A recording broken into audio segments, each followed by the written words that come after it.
Astonishing. Amazing. I was a tremendous pharaoh. Or was I? Living for over 90 years and reigning over Egypt for almost 70 of those years, my influence on the world can still be seen today. My mummy is one of the most famous in all the world. My tombs still stand.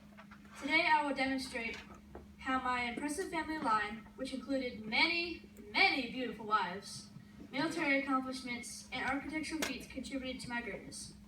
Above all others, I am therefore Rameses the Great.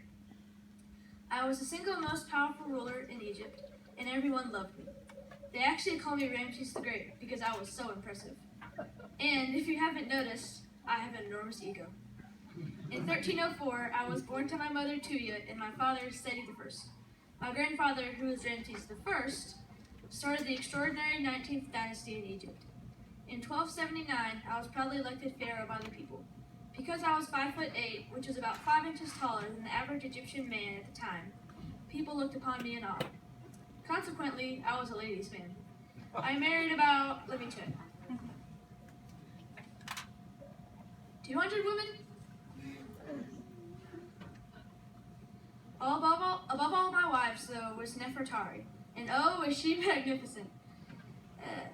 Nefertari was my chief wife, whereas my 3 daughters that I married...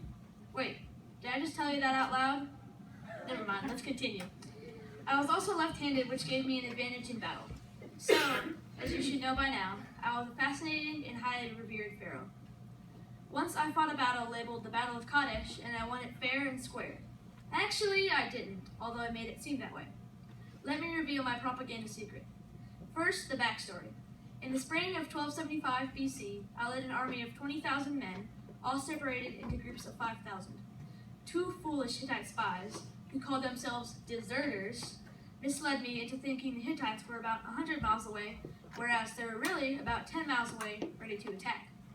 Neither side won the battle, but I fashioned a story that depicted the Battle of Kadesh as a victory, because I knew the gullible people would believe it. Remember, we didn't have internet back then. I ordered Egyptian artists to inscribe this story on prominent monuments to show the victory not only to Egyptians living then, but also to Egyptians in years to come. After the battle, I happily signed a secret peace treaty with the Hittite king, and to seal the deal, I married one of his daughters.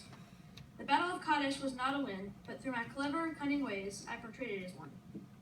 I am also remembered for my colossal and numerous monuments that I crafted. One of the monuments was a temple at Abu Simbel, which had 4 stupendous statues of me, each 70 feet tall.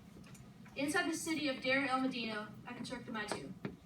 Because my wife Nefertari was my chief wife, I built her a fantastic tomb, now named QV66.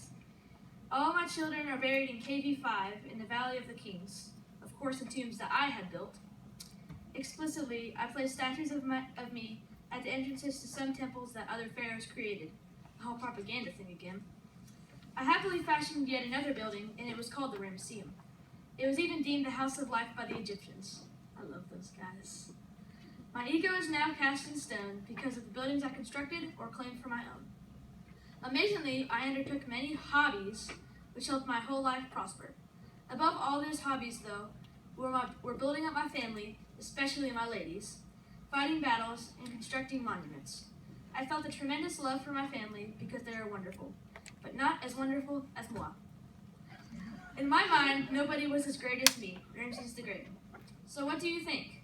Was I as fantastic as I claimed to be, or was I a master of propaganda? Is my speech today real, or just a show?